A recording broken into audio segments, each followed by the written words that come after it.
esse jogo também na perspectiva do Grêmio. Depois do jogo de ida, o Renato Gaúcho mesmo já estava quase jogando a toalha. Tá difícil. Só que hoje ele falou de novo. Será que esse ambiente do Flamengo mudou a visão do Renato Portaluppi para esse duelo? O Gustavo Berton traz o lado gremista para a gente falar efetivamente de Flamengo e Grêmio. Agora, bola e campo. Um abraço para quem está acompanhando o programa. Pois é, o Grêmio já está no Rio de Janeiro, treinou nessa terça-feira pela manhã com os portões fechados no CT Luiz Carvalho. Em seguida, embarcou para a capital carioca, onde chegou no meio da tarde, já concentrado para essa grande decisão da Copa do Brasil contra o Flamengo, valendo vaga na final. O Grêmio tem uma missão difícil, é verdade. Vencer o Flamengo no Maracanã por mais de 2 gols para levar para os pênaltis, por 3 gols se quiser chegar à próxima fase.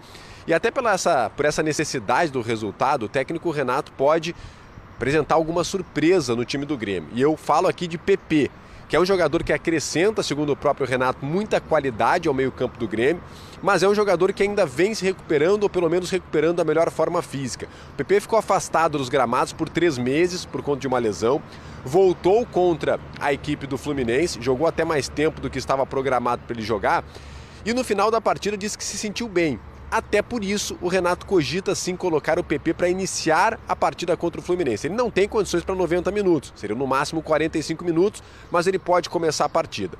A grande questão é, se formando um tripé de volantes ao lado do Vilha Sante e do Felipe Carbajo, e aí o Renato teria que tirar do time ou o Ferreira ou o João Pedro Galvão, ou se ele simplesmente entraria ao lado do Vilha Sante para formar ali uma dupla de volantes. O fato é que o Renato sim cogita colocar o PP e vai muito de como o jogador está se sentindo após a partida contra o Fluminense. Ele disse que estava se sentindo muito bem. O Renato tem outros problemas defensivos nesse time do Grêmio. O Walter Kahneman está suspenso e machucado, então ele está fora do jogo. O Bruno Vini sequer viajou com a delegação, também está fora dessa partida. E aí o Renato dissolve aquele esquema com 3 zagueiros, né, que ele já não vinha utilizando nos últimos jogos, até por essa deficiência de jogadores na zaga. Uma dúvida na lateral direita, João Pedro ou Fábio? O Fábio, se quiser ser mais ofensivo, o João Pedro mais defensivo. Então, com essas questões, o Grêmio foi para o Rio de Janeiro, está no Rio de Janeiro, onde enfrenta a equipe do Flamengo, acreditando sim, principalmente por causa da boa vitória que teve contra o Fluminense no Campeonato Brasileiro, o reingresso no G4 do Campeonato Brasileiro, isso pode ter reflexo na Copa do Brasil, e até pela crise que vive o Flamengo, né? Então o Grêmio já no Rio de Janeiro, concentrado, preparado para essa decisão, valendo vaga na grande final da Copa do Brasil. Um abraço. Valeu, Berton. A gente tem uma tela mostrando, então, porcentagem de Flamengo e Grêmio depois do jogo da ida, tá? Então, o Flamengo, 47% de aproveitamento, com 2 vitórias, um empate e 2 derrotas. Mais jogos do que o Grêmio, é verdade. E o aproveitamento do Grêmio, vamos colocar, então, para os fãs de esportes, que é de 44% de aproveitamento, com 1 vitória, 1 empate e 1 derrota. Você estava falando agora, Renato, que você já não via mais esse Flamengo tão favorito assim.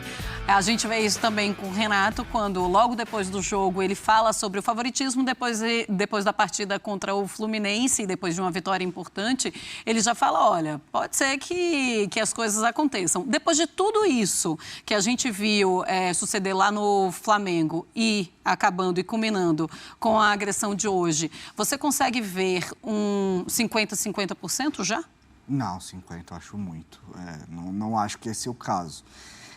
Eu acho que esse favoritismo, o Flamengo ainda é favorito, com o que tem de qualidade técnica, com o ambiente que vai ter dentro de campo, porque vão ter torcedores olhando e cobrando e pressionando essa equipe. O Flamengo ainda é totalmente capaz, totalmente favorito de passar. Só que eu acho que esse favoritismo ele diminui e isso diz muito mais sobre o Flamengo do que o Grêmio. O Grêmio não está também vivendo uma maravilha, também teve seus altos e baixos aí nesse período do jogo de ida. E para mim o Flamengo vai... Essa questão dessa perda de força que eu vejo, não quer dizer só com relação ao soco, à briga, à má gestão do clube. Para mim quer dizer com bola, campo.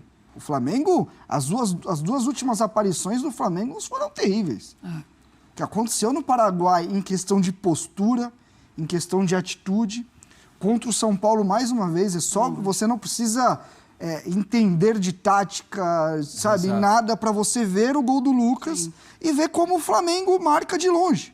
Marca com o olho. Olhando, O time, e aí você pega, tem um vídeo bem interessante do Daverson, até no Sport TV, nosso concorrente, que ele fala que Antes do jogo contra o Cuiabá, os jogadores falavam, o Flamengo é um time que não gosta de pressionar a bola. Então, isso já é algo cantado, isso já é um problema do time que todo mundo visualiza. Agora, a gente está falando do jogo eliminatório, de um time do outro lado, de um Grêmio, que tem sim qualidade, que tem um meio de campo, principalmente, com uma capacidade muito grande de levar a bola para o ataque. Se você não pressionar a bola contra o Grêmio tem sim capacidade total de fazer 2-0 dentro do Maracanã. E se faz o estádio que era a favor já muda. É isso. Se faz 2, vira zona de guerra. A gente sabe como esses contextos eles mudam de uma hora para outra. Então, eu acho que essa diminuição, vamos lá, de favoritismo do Flamengo, não condiz só ao soco, à briga, não. Condiz ao que vem desempenhando o Flamengo dentro de campo.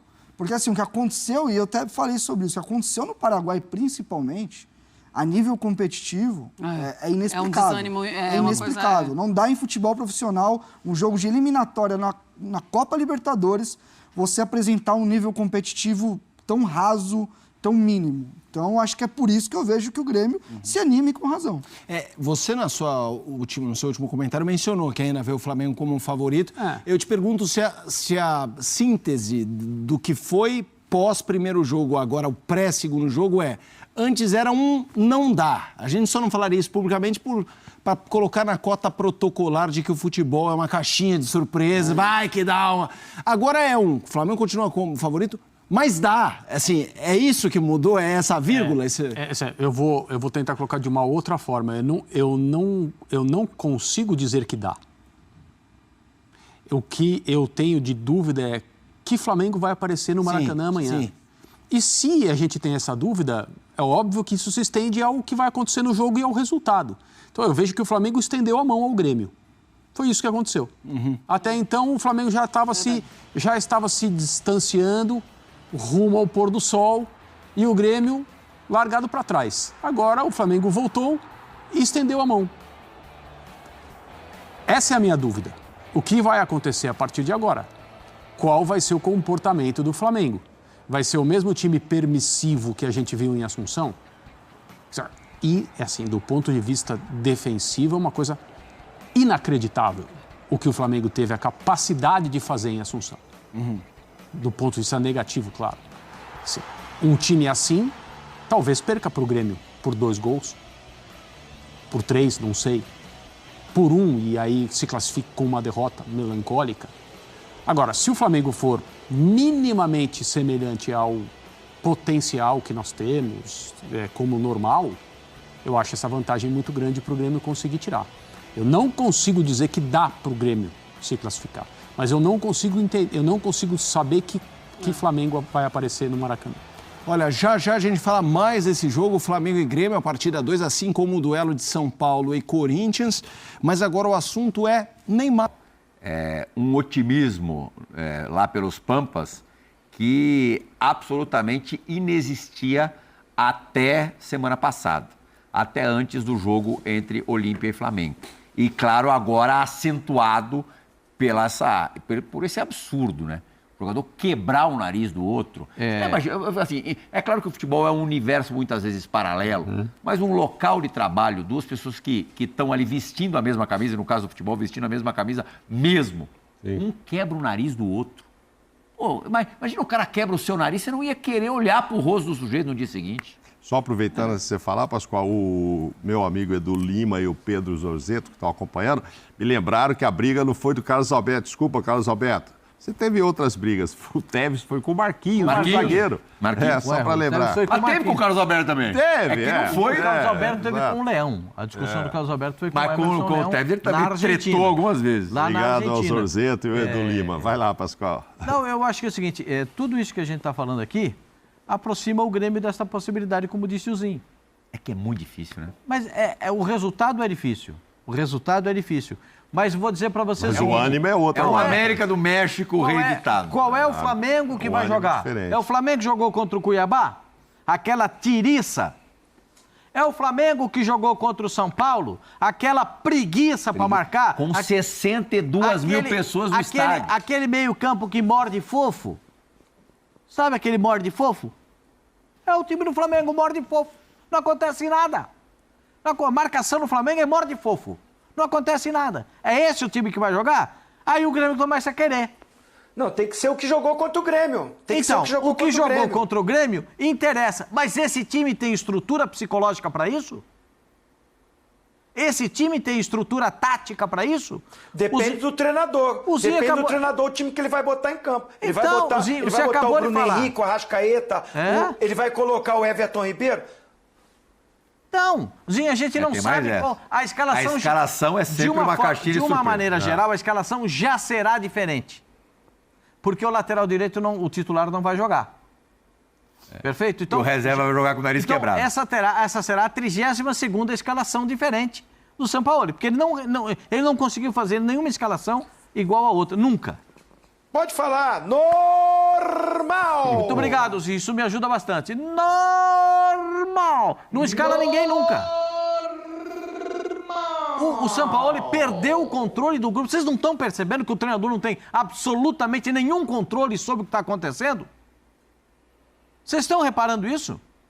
Deu para notar que o treinador não tem poder de administração do que acontece no vestiário. E o Flamengo acabou mandando embora o treinador, que era bom treinador, e administrava muito bem o vestiário. Ô, Pascoal, o Sampaoli... O tamanho da lambança que O Sampaoli é uma malaça. E todo mundo já sabia, né? Todo mundo já sabia. Foi uma mala no Santos, foi uma mala no Atlético Mas Mineiro. no Santos Agora, ele queria jogador. Que grupo problemático também, né?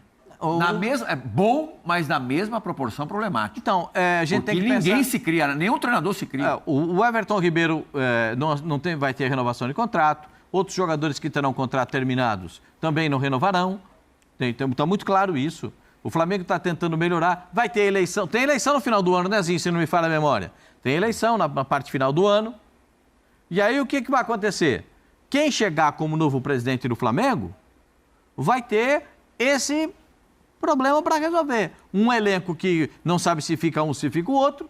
O treinador que não tem absolutamente nenhum controle do que acontece dentro do vestiário e do que acontece em campo também, porque ele faz cada alteração que a gente fica aqui pensando por que ele mudou. O Arrascaeta tem a lucidez para mudar um jogo e ele tirou o Arrascaeta. Com o time perdendo. Aconteceu domingo. Então, mas essa não é a primeira vez. Essa não é a primeira vez. Não, mas ele sacou a Arrascaeta no intervalo com o time perdendo. Ele tira o Gabigol, que podia jogar com o Pedro, os dois juntos, para decidir o jogo contra o São Paulo. Ele consegue tirar um e para não jogar os dois juntos, para não dizer que o treinador passado tinha razão. Então tem muita coisa no Flamengo que acontece. O Flamengo tem muitos problemas administrativos dentro do campo e fora do campo, que esses problemas acabam passando para os jogadores, ao ponto dos jogadores se reunirem depois desse treino de hoje, para um falar, pô, gente, não dá para continuar assim, né? Hoje eles falaram isso depois do treino. Mas também, do mesmo jeito que o encontro do Sampaoli com o Pedro, a conversa dos dois, demorou demais. Quer dizer, aconteceu ontem. Ô, Plihal. 6 dias. Oizinho. Não, os jogadores, aí é uma experiência até ali de campo. Uhum. Se perder para o Grêmio essa classificação, vai ser mais vexame do que contra o Olímpia. Ah, sem O dúvida. Grêmio, para mim, é gigantesco. Joguei lá. Só que, assim, vai ser mais vexame, porque é dentro do Maracanã. E você tem 2-0. Foi vexame desclassificar para o Olímpia. Mas tinha a vantagem de um gol, né? Não, e o jogo é em casa, né, Zinho? E fora de casa. Ah. Jogo é em casa. Então, os jogadores, sabe? Eu não sei se vai ser campeão da Copa do Brasil, mas essa palavra é ruim, mas assim, não pode nem pensar em não chegar nessa final. Claro.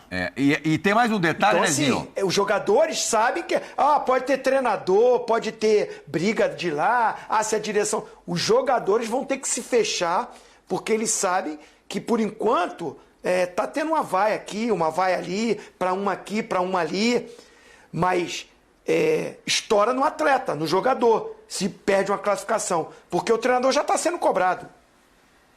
Sim. Tem um detalhe até que o Fábio Luciano falou ontem no Resenha da Rodada, que no domingo, como era o primeiro jogo depois da eliminação, a torcida foi para puxar a orelha mesmo, para xingar, para vaiar e tal. Na quarta-feira, apesar de tudo, no jogo de amanhã contra o Grêmio, na volta da semifinal da Copa do Brasil, os mais de 60 mil torcedores que certamente estarão lotando o Maracanã, estarão presentes, vão para apoiar. Até o apito inicial, os primeiros minutos, o primeiro tempo, enfim, vão apoiar. Depois a gente não sabe.